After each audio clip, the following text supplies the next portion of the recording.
The truth has arrived.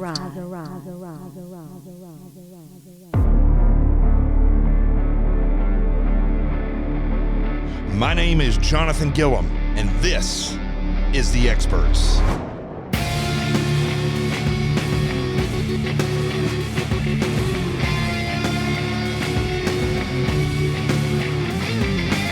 And welcome back, and it is, I believe, what is today? What is today? Because, I always do this in the morning, the day before. So it's Wednesday, December 9th, and, a lot of things happening in the evening last night. The biggest thing, well, there's two things. One, these are breaking stories as of yesterday, but there'll be news today as you listen to this podcast. The first thing, of course, the thing that gives us a little bit of hope is that the Texas Attorney General, Ken Paxton, is suing four battleground states where this, stuff occurred. That would be Wisconsin, Michigan, Pennsylvania, and Georgia. And, here's the strange thing about this. I mean, when I say it's strange, it's predictable. But how many people out there, not that they believe some strange things went on in those states, but that they totally discount them. And this is, when you listen to the politicians and you listen to the media, and man, some of these people in the media, wow, don't inspire confidence. It's I don't know.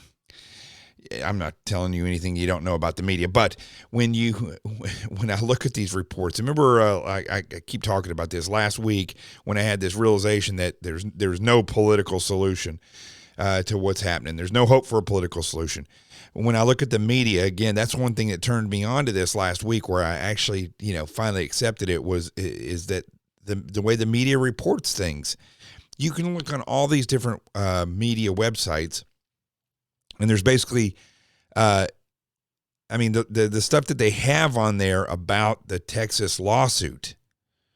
And the reason why the Attorney General of Texas is suing other states in Supreme Court is because that's where states sue each other, is in Supreme Court, in the federal Supreme Court. So, but if you look at all the other news outlets, they are reporting that this is occurring. They're not, I did not see on any other websites besides Fox News, and I'm going to be honest with you, I didn't look at Newsmax or One American News for this particular story. But all the liberal websites are not reporting that there's a few other states that might get involved with this. I think there's, 5 to 7 other states.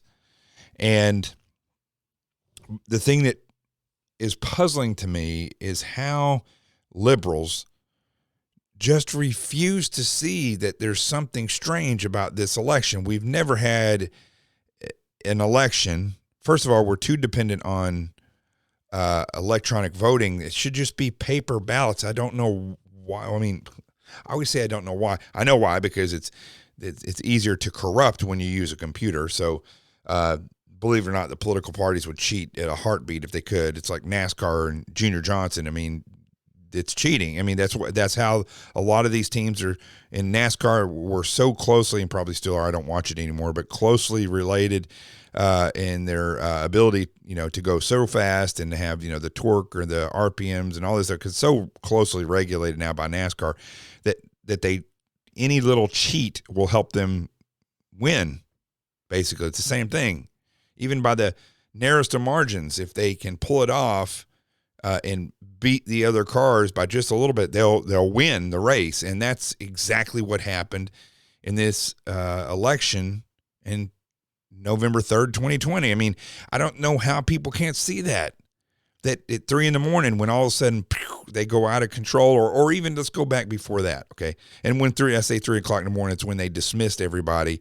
And then for some strange, or they had a water main break, for instance, in Georgia, which was like, 30 miles or more from where they were actually having the election counting for the ballots. I mean, how could people not see that there's something strange about this, especially when we look back and they said that we're going to allow everybody to vote and they just sent out ballots that you can vote in through mail-in ballot, and they just sent them out. People didn't even have to request them in many of these states. They just sent them out. How can you not see that that's odd? Oh, well, they're trying to help everybody with COVID. No, that's just not true.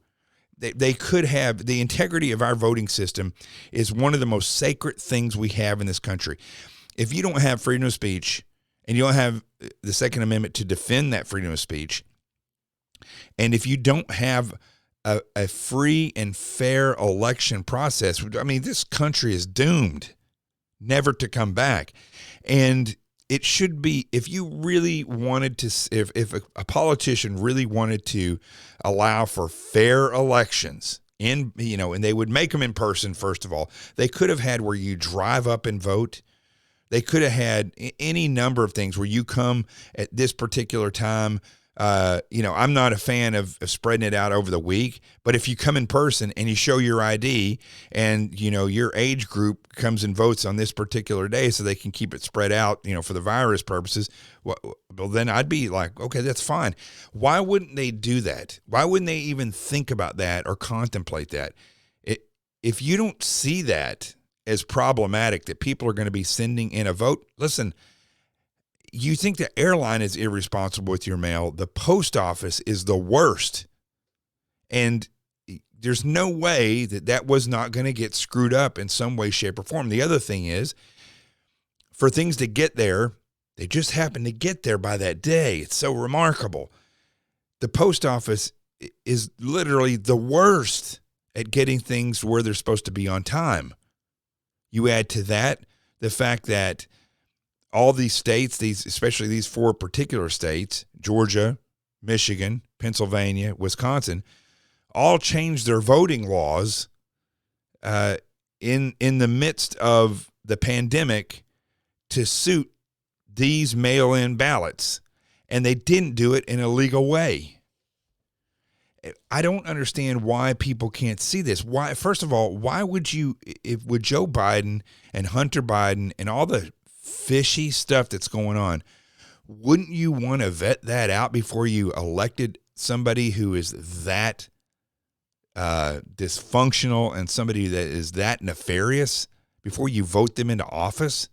How could you ever think that something's going to work out with somebody like that? It's mind-boggling to me. Now, part of this problem is shared by the Democrat and Republican parties. And that is that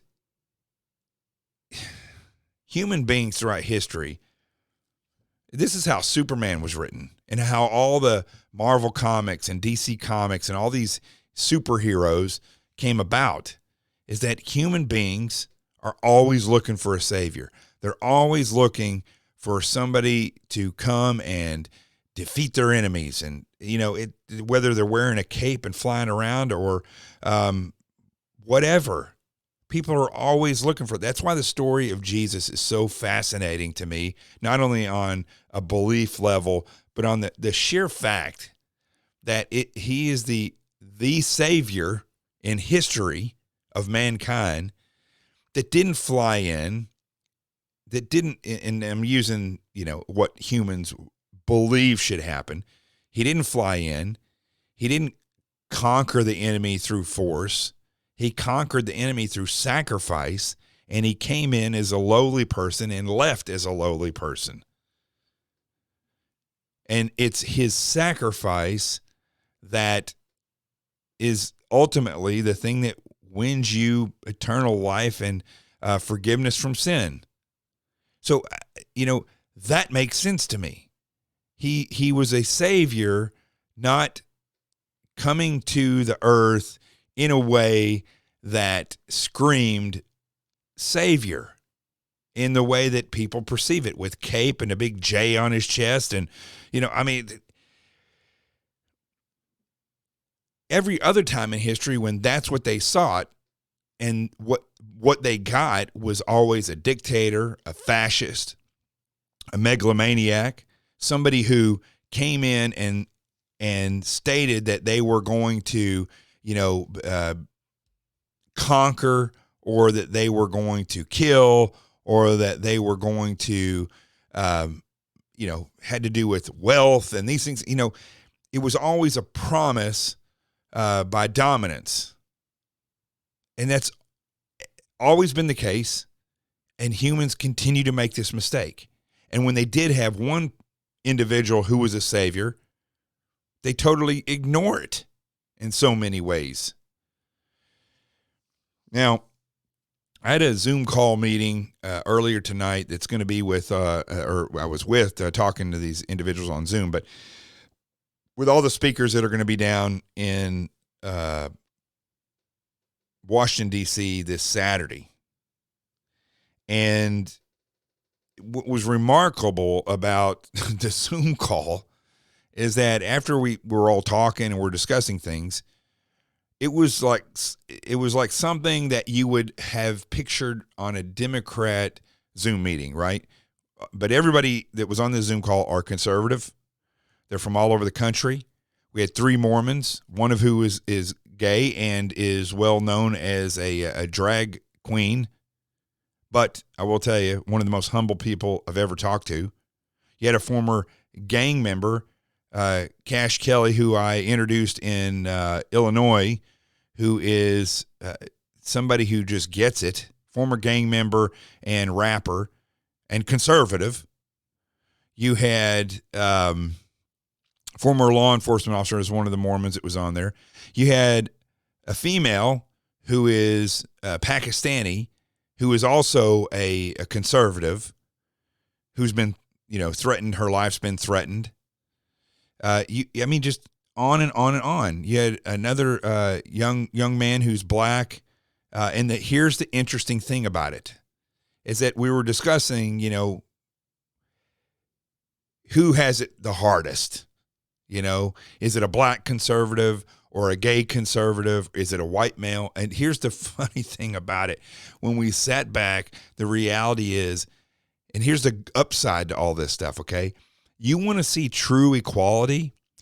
You don't necessarily look into the future or into freedom and say we're all equal. It's hard to see it sometimes for people because maybe they are prejudiced against, or maybe, they do get hatred from time to time for their gender or their sexuality choices, whatever.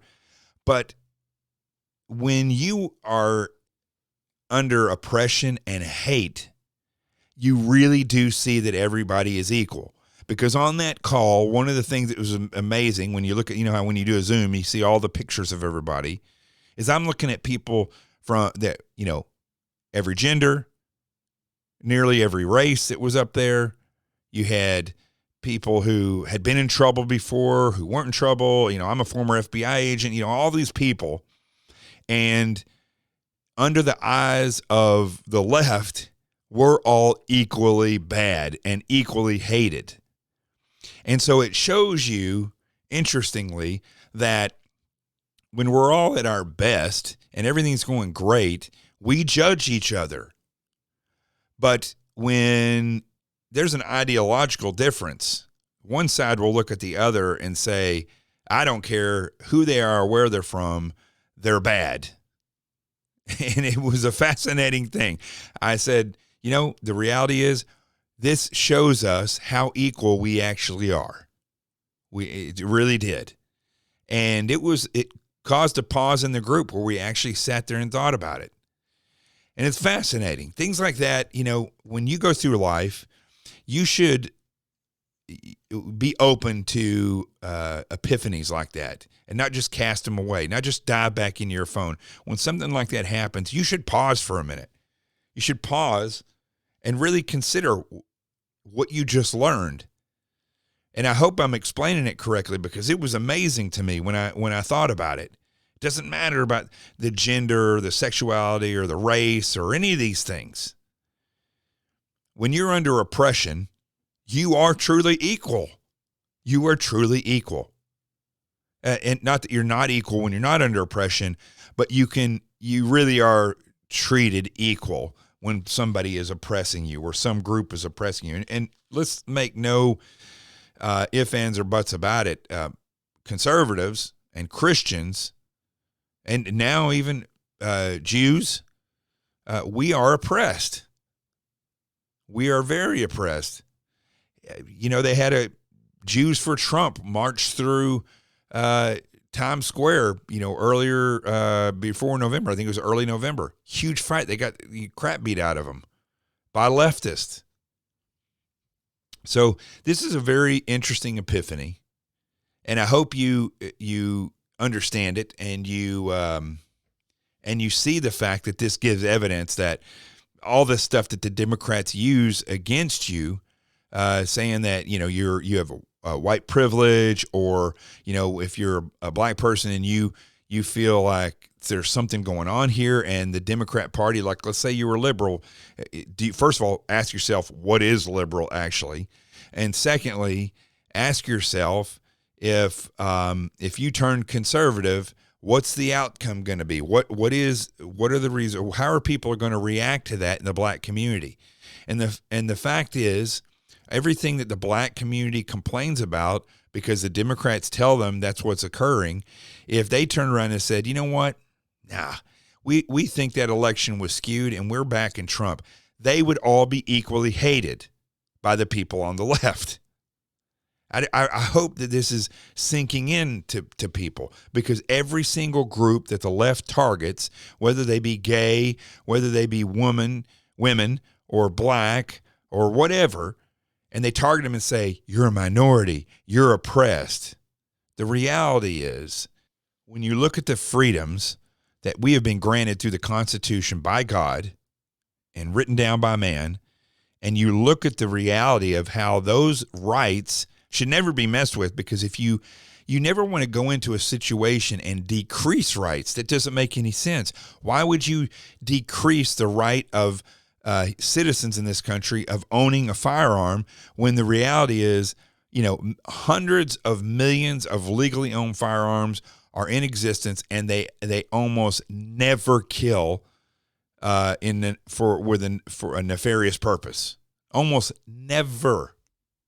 Out of all the interactions that law enforcement has with individuals who are armed legally, there's virtually no results where a legal gun owner freaks out and shoots a cop. It happens every now and then, when usually probably drug or alcohol related. But the reality is, it rarely ever happens. But they want to decrease that right, or in the fact of, if you feel a certain way about somebody or a certain group or whatever, and you feel, and you just say it, there are certain people in this country that feel that your freedom of expression should not be allowed. Rather than ensuring that freedom of expression and your freedom of speech are protected, they fail to realize that protection actually protects them as well. And it's when you oppress people that through this censorship, which is happening, with Facebook and Twitter, and the government's not doing anything about it. I told you in all these over the past month, or through November, and actually earlier in the year, that when they had these meetings with social media giants to talk about censorship, nothing comes out of that. It's no different than the Benghazi hearings with Hillary Clinton. Nothing comes out of it. So when I'm just still fascinated when I think about this, about the fact that we are all equal under oppression, that color and nothing else really matters.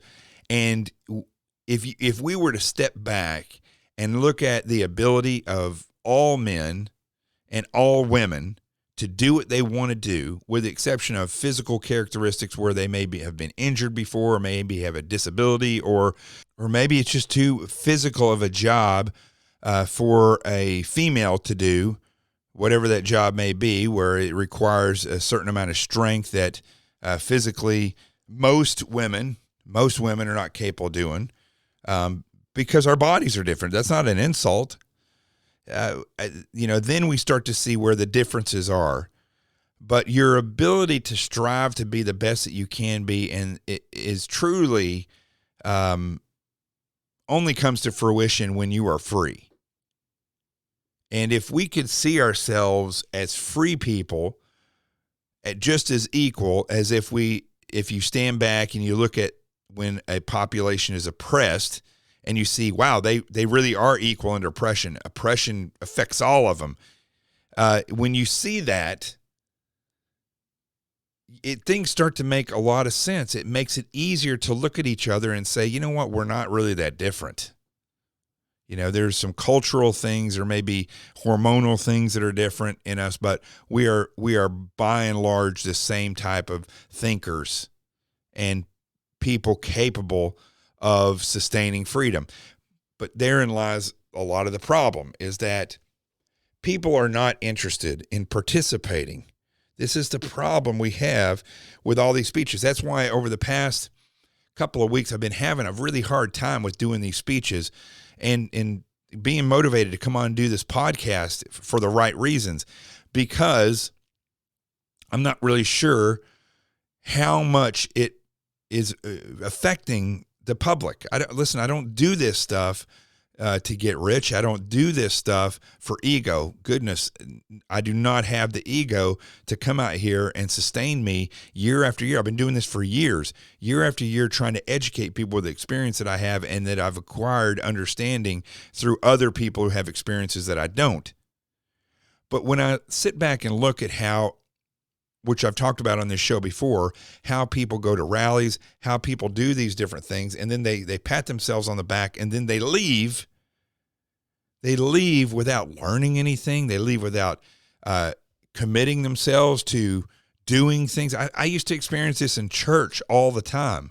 It's one of the reasons why I really don't like going to a church service, is because people come there once a week. Sometimes they're in the case of like my mom's church, Sunday morning, Sunday night, and on Wednesday. So they go 3 times a week. But quite often what you see is people go to church or synagogue, and they go there and they feel good about themselves while they're there. They sing a song or they listen to a sermon, and then they go home. They don't incorporate any of that stuff in their life. That happens more often than not.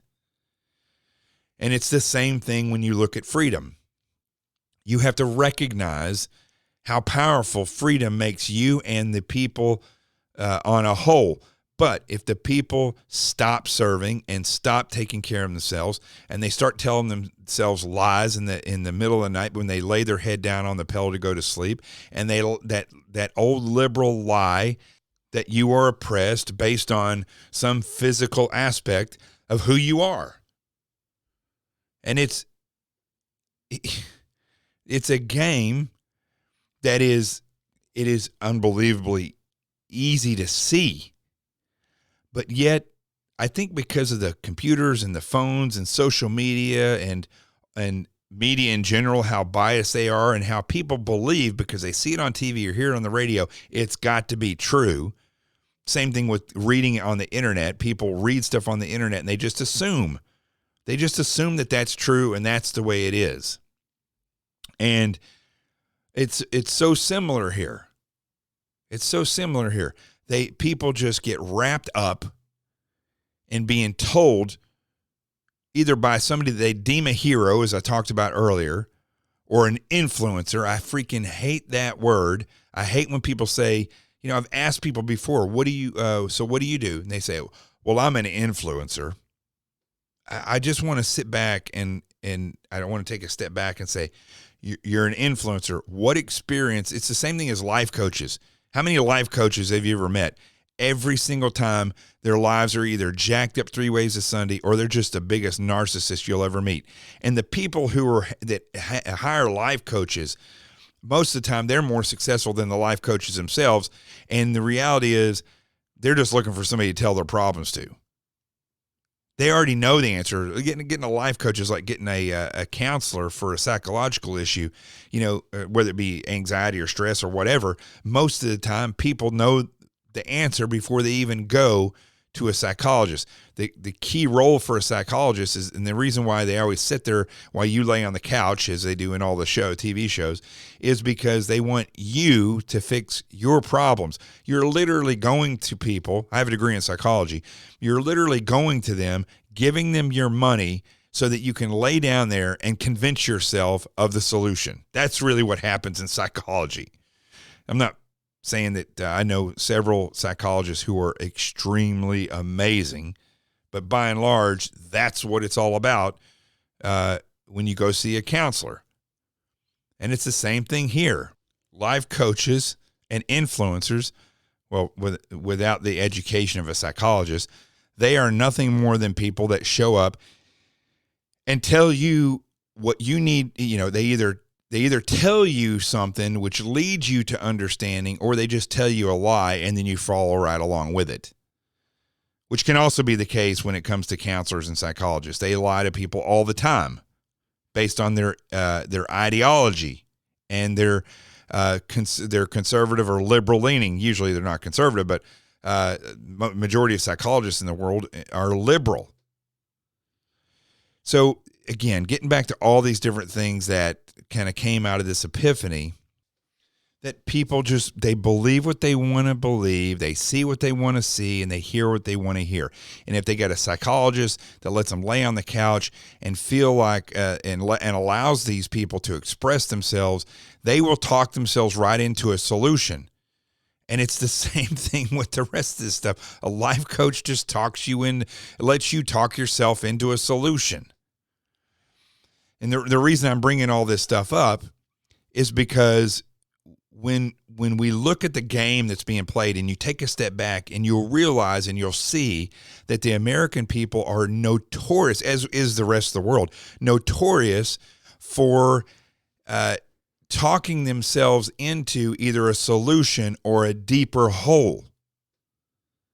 And I'm really surprised when it comes to the American people's ability to stop and look and realize the game that's being played on them. They either don't care or they've never really used their common sense, so it's hard for them to figure this out. Common sense is something that you need to practice. It's not something that you just are born with. There's some things that are instinctual, and you'll instinctually know those things.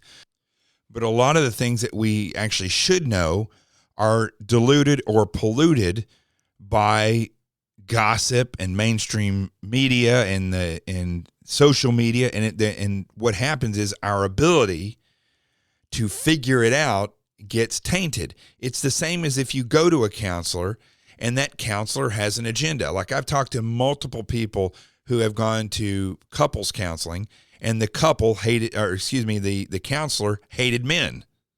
Or the counselor thinks that the wife is a jerk, and that they actually imprint their view onto the opposite person or onto the person that they support, and they skew the ability of these people to actually come together and fix their relationship. That happens a lot, and it's happened here when it comes to the American people securing and taking charge in the problems that are happening. And I started this whole discussion with the fact that it's kind of mind-boggling to me that people on the left don't see the game that's been played. And it's also very interesting to me how certain people will see it this much and other people will see it that much. But as I've described on here before, a friend of mine went and was hypnotized before when they got up on stage. You know how they have these comedians that hypnotize people, and she was up there, and it actually did work on her within a couple of minutes. And the guy said, the harder you try to speak, the harder it'll be for you to open your mouth. And it was true. And if that was possible in a minute or 2 minutes, just think what is possible when you get inundated constantly with narratives that are controlled. If you don't believe that these narratives are controlled, go look at all the online publications. Go look at all the mainstream media. Turn your TV on and go from one station to the next and watch how there was a video going around for a while where they had all these news agencies, local news networks, saying the exact same script. So you can be programmed. And I do believe that's what's occurred. That's why people can't see themselves as free and independent. They see themselves as oppressed because the Democrat Party tells them that. Or on the other hand, people think that, oh, we're going to be saved because the Savior is here. And that hasn't seemed to work out quite well either, has it? Now, the other thing that bothers me is that I have met over the past year a lot of people who work for the Republican Party. Some of them extremely good and hardworking, especially out here on Long Island. And then I've met people along the way that I remember when they have this party line that they stick by, and I don't think that they truly believe what they're telling people. It's their job. And they either don't have a conscience or they just don't get it. But I remember being in Arkansas, I spoke to a Republican group there once, and I told them, I said, listen, you may not realize this, but the DNC and the RNC, or the Democrat and the Republican parties, are not government entities. They are private organizations. And go figure, the one guy that really grunted and did not like what I was saying is somebody that is actually officially with the Republican Party in Arkansas. He didn't like me saying that. He said, well, I disagree. That's not actually true. I said, it is true. They're not government entities.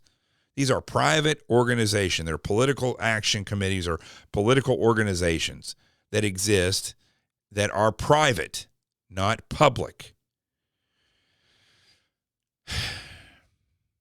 But we get spun up in what they tell us so bad that, as I've been saying all along here, people believe what they want to hear and see what they want to see, and they base it on what they're told by the media, which is controlled by the political parties. That's why COVID, for instance, and how people feel about masks and all these other things is strictly divided along Democrat and Republican Party lines. Have you noticed that at all? It's not like you hear Democrats all the time saying, yeah, those masks, they don't really work.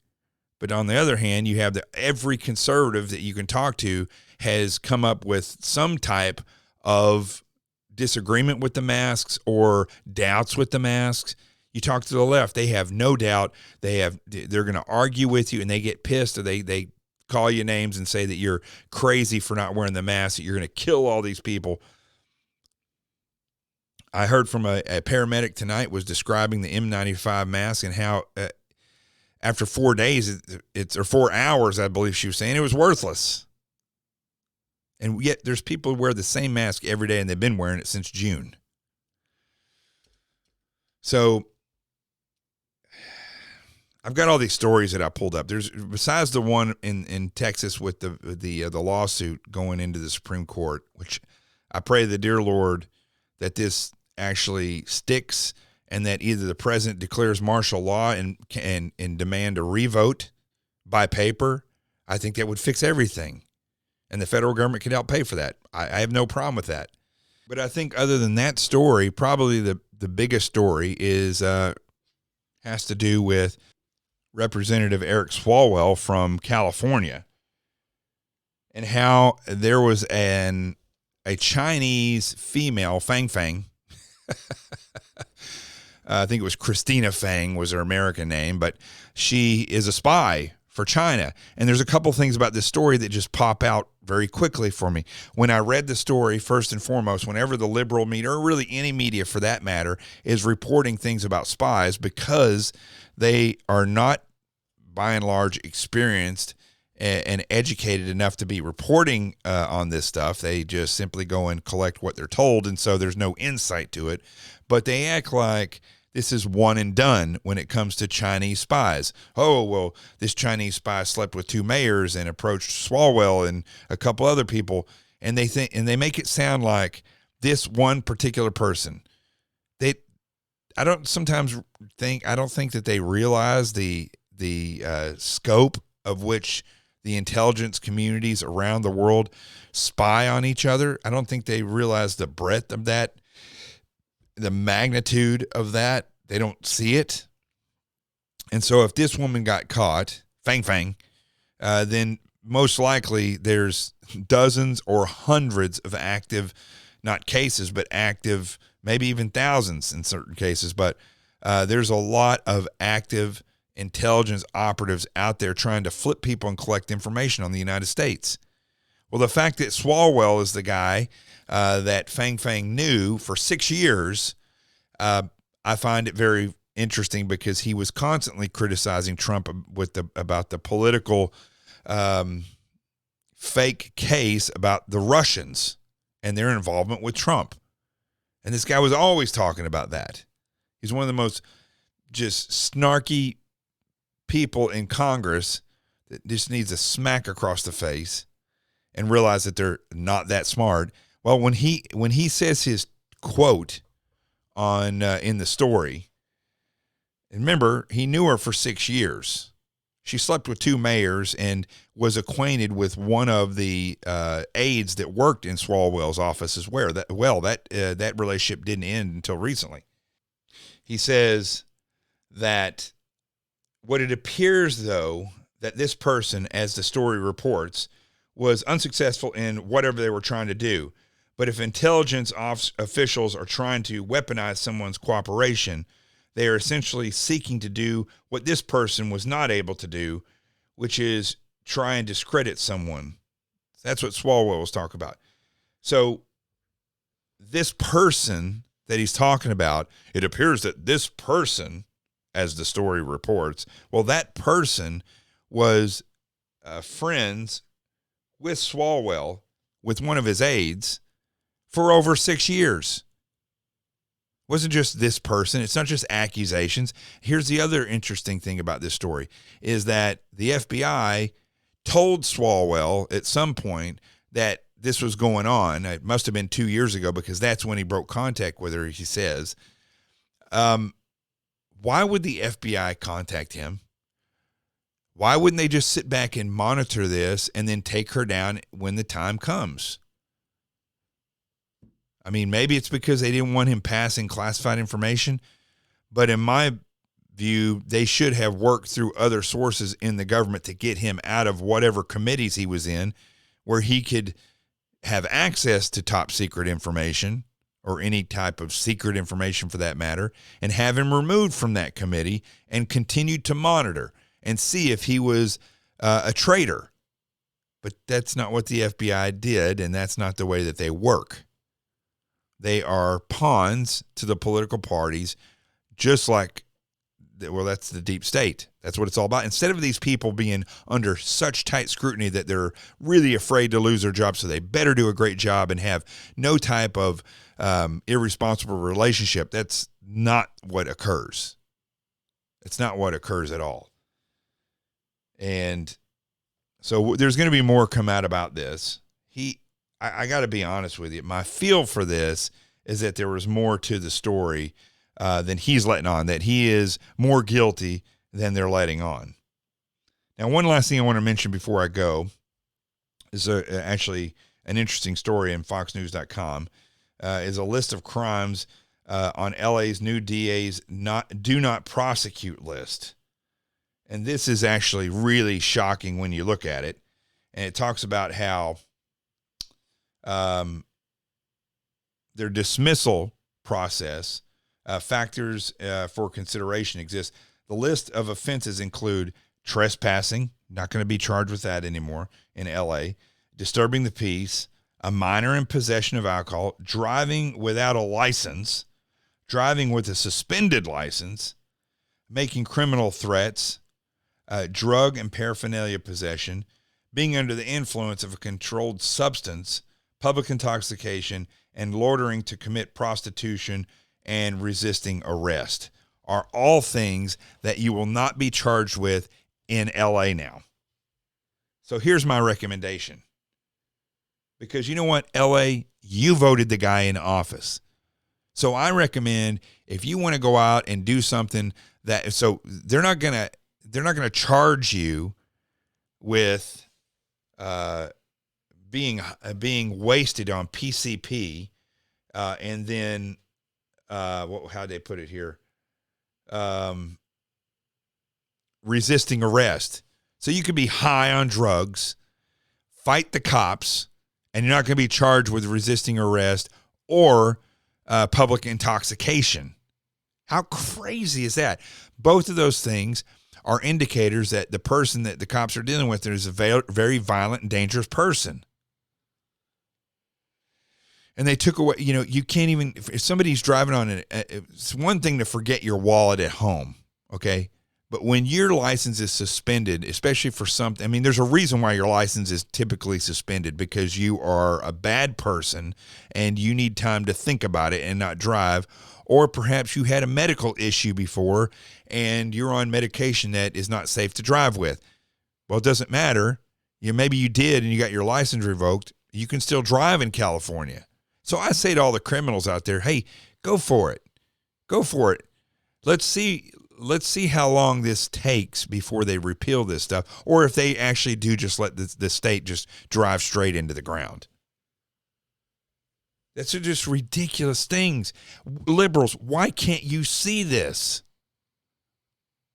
Are you that desperate to say that, oh, we won, I'm in charge? Why can't you see this? Look, I'm not a fan of the Republican Party. Don't think I'm pushing for you to come on over and join the Republican Party. That's not it.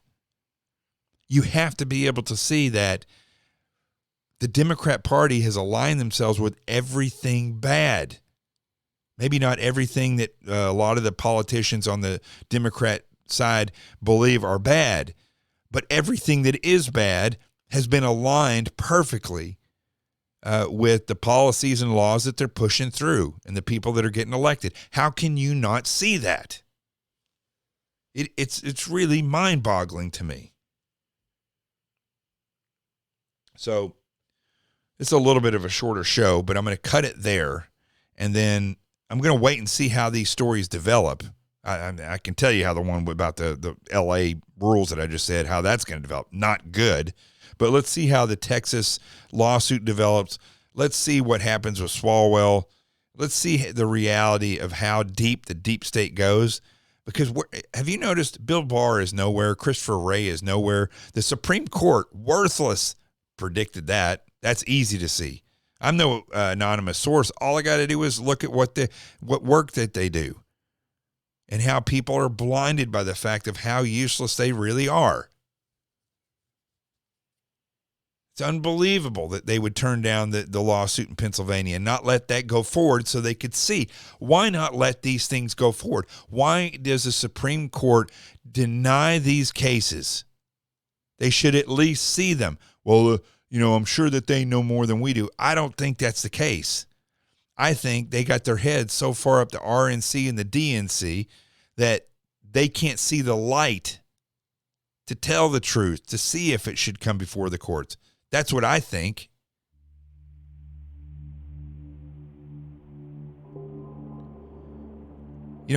All the things that are going on right now, I just keep having to sit back, and I want you to take this with you and think about it today as you go about your day, whatever that may be in this COVID world and the fake oppression that's going on right now. Oppression's not fake. It's clearly real.